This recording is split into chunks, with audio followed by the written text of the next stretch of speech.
대한민국 근현대사를 성경적 세계관으로 알리고 전하는 대한역사문화원의 한국 근현대사 바로알기 특강입니다.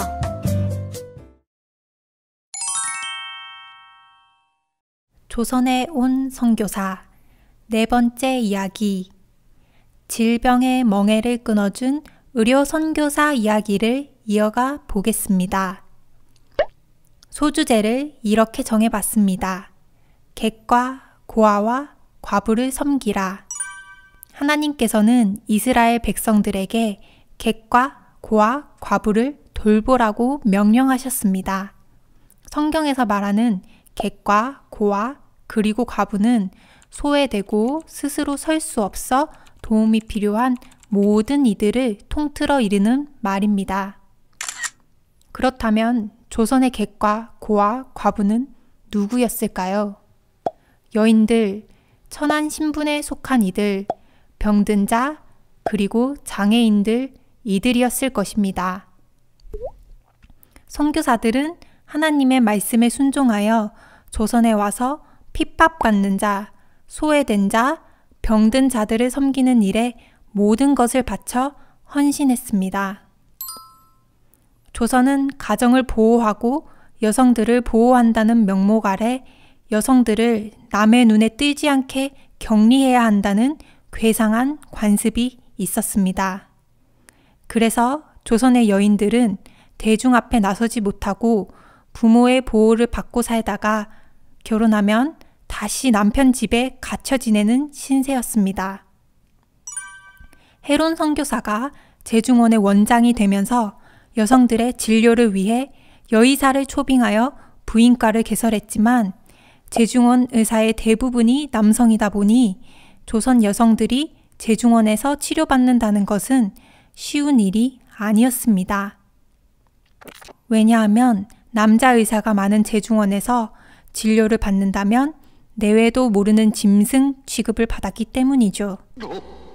이런 조선 여성들의 고충을 지켜보던 메리 스크랜튼 선교사는 자신을 파송한 미국 감리교 해외 여성 선교회에 조선 여성들과 어린이들을 위한 전문 병원을 세워달라 청원했고, 선교부는 메타 하워즈 선교사를 조선에 파송하여 1887년 10월 종동에 조선 여성을 위한 전문 병원이 세워졌습니다. 1888년 고종은 이 병원에 보구여관이라는 이름을 하사했습니다. 이름의 뜻처럼 보구여관은 천대받던 조선 여성들을 구하고 보호하는 집이 되었습니다. 잠깐 보구여관의 성장 역사를 살펴볼까요?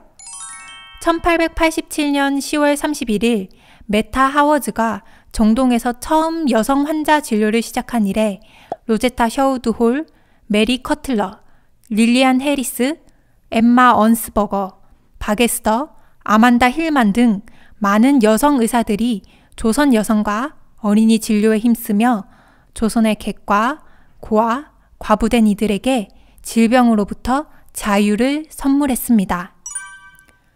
보구여관은 환자 진료 외에 의료 선교와 의학 교육, 간호 교육에도 매진하여 미국에서 의학을 공부하고 의사가 된 우리나라 최초의 여성 의사 바게스터와 최초의 간호사 이그레이스, 김마르다를 배출하기도 했죠.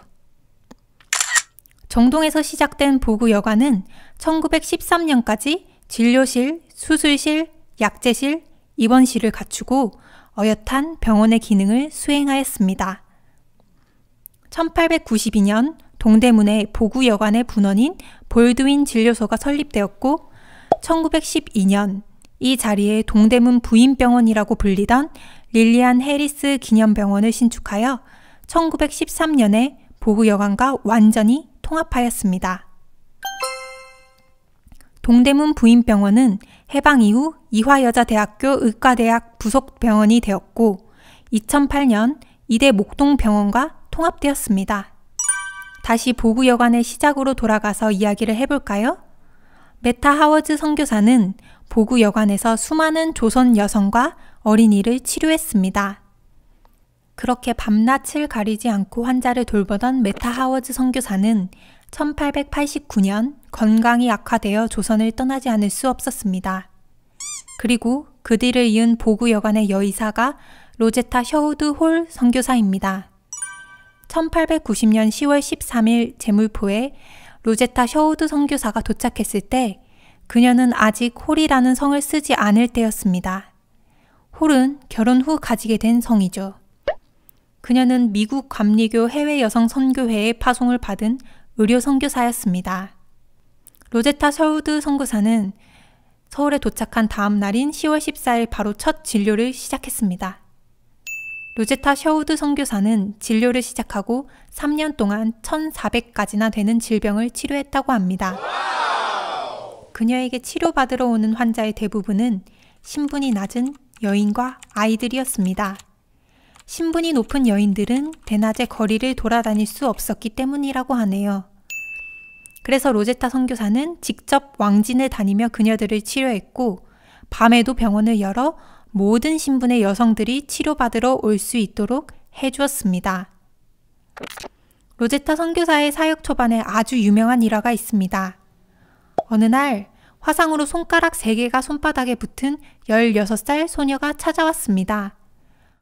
로제타 셔우드 선교사는 손가락을 분리하는 수술을 성공적으로 마치고 그 소녀의 보기 싫은 흉터를 가리기 위해 피부 이식 수술을 해야 했습니다. 환자의 몸에서 피부를 떼어내야 하지만 소녀는 이해하지 못했고 로제타 셔우드 선교사는 자신의 피부를 떼어 소녀의 피부에 이식해 주었습니다. 선교사의 그 놀라운 행동을 본 주변 사람들까지 기꺼이 자신의 피부를 내주어 이 소녀는 무사히 치료를 받았고 퇴원하게 되었지요. 그리고 얼마 후 비가 몹시 많이 내리던 밤, 한 남성이 보구 여관에 찾아와 부인을 위해 약을 지어달라고 요청했습니다. 알고 보니 부인은 아주 위독한 상태였던 것이죠. 로제타 선교사는 즉시 그의 집으로 가려고 일어섰습니다. 남자는 놀랐습니다. 비가 이렇게 많이 내리는 밤에 로제타 선교사가 자기 집으로 함께 가줄 것이라고는 상상도 못했기 때문이죠. 그때 병원 일을 돌봐주던 남자 직원 귀수가 이렇게 말했습니다. 조선 여인에게 자신의 피부까지 떼어준 의사인데 이 정도 비 때문에 왕진을 안 가겠는가? 라고 말입니다. 로제타 셔우드 선교사는 하나님의 부르심에 순종하여 의술을 통해 조선 여성을 구하고 돌보는 일에 모든 것을 바친 하나님의 신실한 종이었습니다. 그녀는 이화학당의 학생 중 2명을 진료를 돕도록 훈련시켰습니다. 한 아이는 일본 소녀 오아카, 한 아이는 조선 아이 점동이었습니다. 로제타 선교사는 이 2 소녀를 자기 일만 돕게 하려고 훈련한 것이 아니었습니다. 이 2 소녀를 훈련시키는 것은 나를 돕는 데만 쓰자는 것이 아니다. 그들의 시야를 넓혀 장래에 쓸모 있는 사람이 될 수 있도록 하는 것이다. 정말 로제타 선교사의 바람대로 조선 아이 점동은 우리나라 최초의 여의사 박에스더가 되었습니다. 점동은 세례를 받고 에스더라는 이름을 받게 됩니다. 에스더는 조선의 풍습에 따라 일찍 결혼하고도 로제타 홀 선교사와 함께하며 사역을 도왔습니다. 1891년 12월 15일 로제타 셔우드 선교사의 약혼자 윌리엄 제임스 홀 선교사가 조선에 왔습니다. 그 역시 조선을 위한 의료 선교사로 파송을 받아 온 것입니다. 이듬해인 1892년 6월 2 사람은 부부가 되었습니다. 1893년 11월 홀 부부의 아들 셔우드 홀이 서울에서 태어났죠. 이 아이는 장차 자라서 조선의 결핵 퇴치를 위해 헌신한 선교사가 되었습니다. 홀 부부는 함께 사역하지 못하고 제임스 홀 선교사는 평양으로, 그리고 로제타 홀 선교사는 서울에서 각자에게 맡겨진 사역을 충실히 감당하게 됩니다. 1894년 5월 8일 로제타 셔우드 선교사는 남편이 있는 평양으로 그의 사역지를 옮겼고 그 길은 에스더 부부도 함께 했습니다.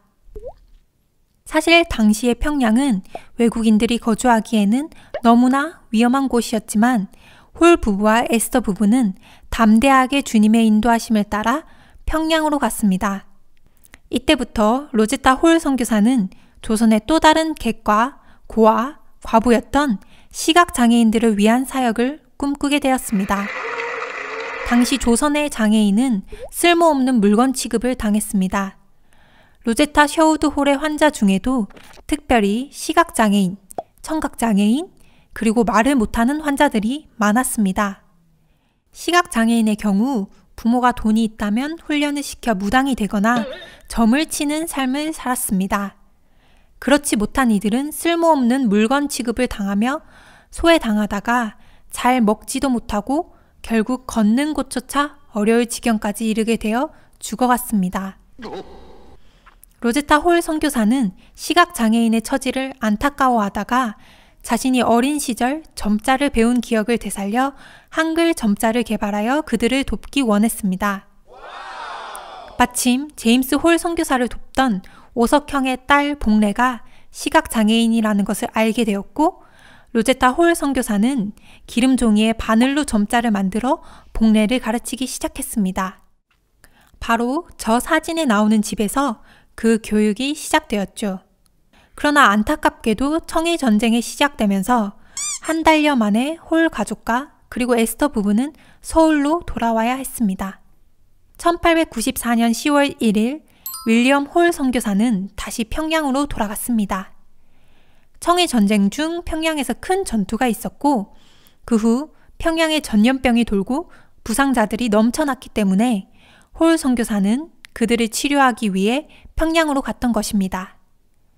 불행히도 평양에서 부상자들을 돌보던 중 윌리엄 홀 선교사는 발진 티푸스에 감염되어 서울로 돌아온 후 일주일도 못 버티고 11월 24일 하나님의 품으로 돌아갔습니다. 당시 그의 나이는 34이었습니다. 로제타 홀 선교사는 남편의 장례를 치른 후 돌이 갓 지난 아들 셔우드를 데리고 그녀의 몸속에 자라고 있는 둘째를 출산하기 위해 고향으로 돌아갔습니다. 그녀의 귀향길에는 에스터 부부가 동행했습니다. 로제타 홀 선교사는 1895년 1월 14일 고향집에 도착했고 나흘 후 딸 이디스를 낳았습니다.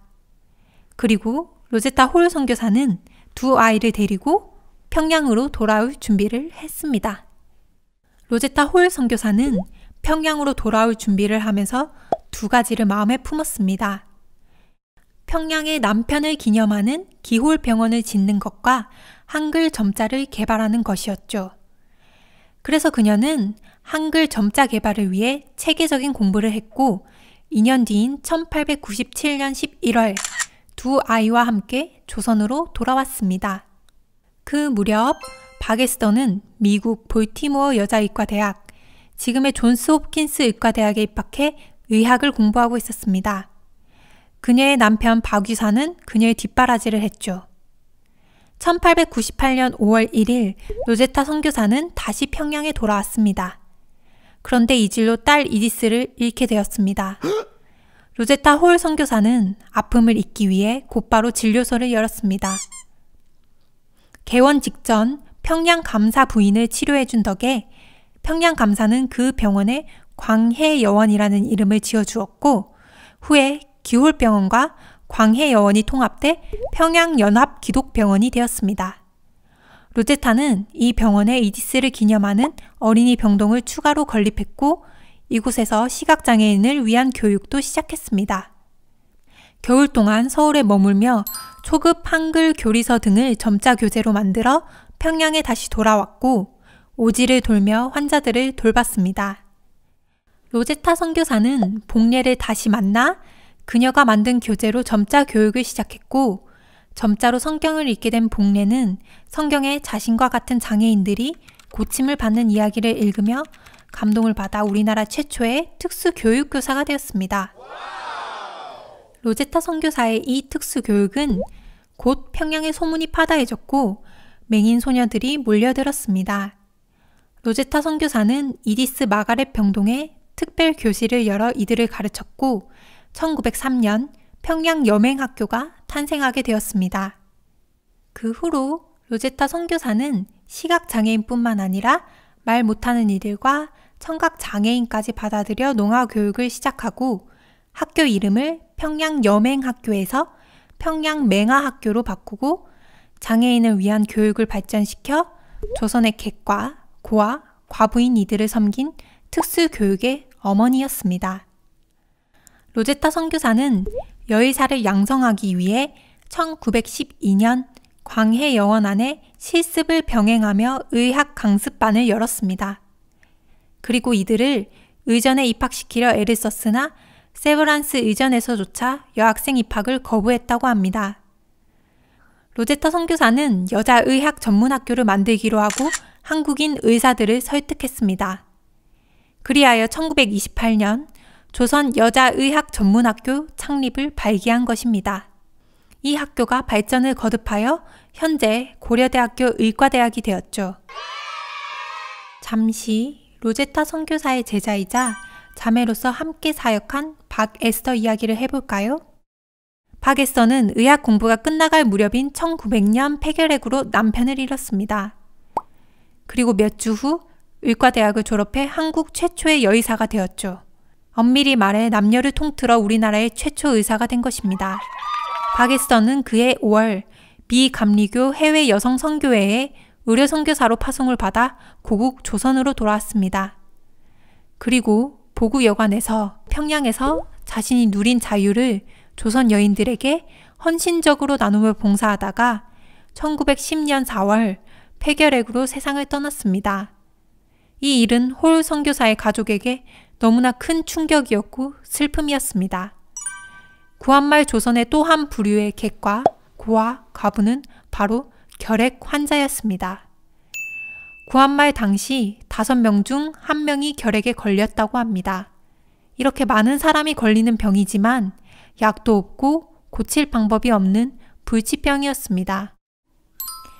그래서 결핵에 걸리면 내가 벌을 받아 이 병에 걸렸구나 라고 두려워하며 무속의 힘을 빌려 결핵에서 벗어나려 하거나 체념하고 삶을 포기하는 경우가 많았습니다. 결핵으로 자신이 사랑하는 이모 에스더를 잃게 된 로제타의 아들 윌리엄 셔우드 홀은 자신의 이모를 빼앗아간 결핵을 조선에서 퇴치하는 일에 앞장서기로 결심했습니다. 반드시 폐결핵 전문의가 되어 조선에 돌아올 것과 결핵 요양원을 세우기로 결심한 것입니다.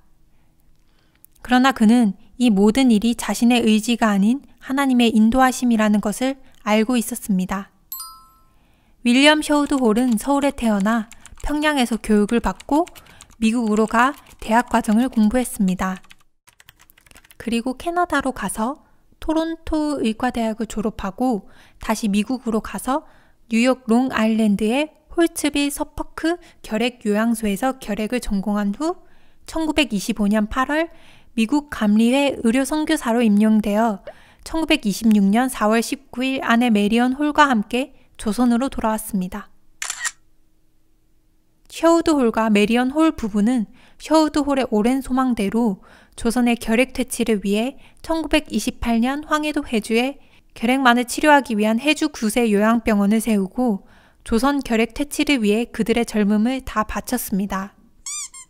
이 결핵 요양원을 통해 절망에 빠져 살던 조선의 객과 고아, 과부였던 결핵 환자들에게 희망의 빛이 비치기 시작했죠. 셔우드 홀 부부는 조선에서 폐결핵 퇴치를 위해 조선 사람들이 결핵에 지지 않고 병과 싸워 이길 수 있도록 계몽운동을 펼쳐나갔습니다. 그들의 그 노력이 얼마나 놀라운 열매를 맺어가는지는 해주 구세 요양병원의 10주년을 맞이하여 홀 선교사에게 보내온 축하 편지를 보면 잘 알 수 있습니다. 친애하는 닥터 셔우드 홀, 선생님은 성스럽고 훌륭한 일을 시작하셨습니다. 오늘은 해주 결핵 요양원의 설립 10주년 기념일입니다. 요양원의 눈부신 발전은 선생님의 피와 땀의 결정입니다. 오늘날 결핵은 인류의 적임이 자명합니다. 그러나 10년 전만 해도 우리 조선 사람들은 그런 사실을 이해하지 못했습니다. 선생님께서 요양원을 설립하신 후로 환자들이나 일반 대중이 결핵에 대한 지식이 모자라 병마와 싸우는데 많은 어려움이 있었던 걸로 압니다. 선생님은 결핵에 걸려 깊은 절망에 빠졌던 많은 사람을 치료하셨습니다. 선생님은 병을 고쳐주셨을 뿐만 아니라 결핵 예방운동을 시작하셨고 결핵퇴치협회의 지도자로 훌륭한 역할을 하셨습니다. 선생님께서 생애의 황금기를 이 사업을 위해 바치셨기에 많은 사람이 행복을 찾을 수 있게 되었습니다. 선생님의 사랑은 태산보다 높고 황해보다 깊습니다. 영광스러운 10주년 기념을 맞이하여 선생님으로부터 은혜를 입은 저희들은 감사한 마음을 금치 못합니다. 이제 저희의 마음을 표시하고자 작은 선물을 올립니다. 저희의 성의를 기억하는 뜻으로 이 선물을 받아주시면 저희들은 최고의 영광으로 알겠습니다. 셔우드 홀 부부가 얼마나 많은 헌신을 했는지 알 수 있는 감동의 편지입니다. 뿐만 아니라 셔우드 홀 선교사는 조선의 결핵 환자 치료를 위한 기금을 마련하기 위해 1932년 크리스마스 씨를 발행하여 결핵 환자를 도왔습니다. 1940년 일제는 제임스 셔우드 홀 선교사에게 간첩 죄를 씌워 추방했습니다. 홀 선교사는 부산항을 통해 조선을 떠났습니다. 그날 홀 선교사 가족은 부산항에서 조선의 자유로운 그날을 기대하며 태극기를 펼쳐 나뭇가지에 걸고 조선 만세를 외쳤다고 합니다. 제임스 홀과 로제타 셔우드 홀 선교사를 시작으로 그의 아들 제임스 셔우드 홀과 메리언 홀 부부까지 2대에 걸쳐 한 가족이 74년을 조선의 객과 고아와 과부된 조선의 여인과 아이들, 장애로 고통당하던 이들, 결핵으로 죽어가던 이들에게 자유의 빛을 선물해 주었습니다. 이렇게 우리가 누리고 있는 자유의 시작에 선교사들의 헌신이 있었다는 것을 꼭 기억했으면 좋겠습니다.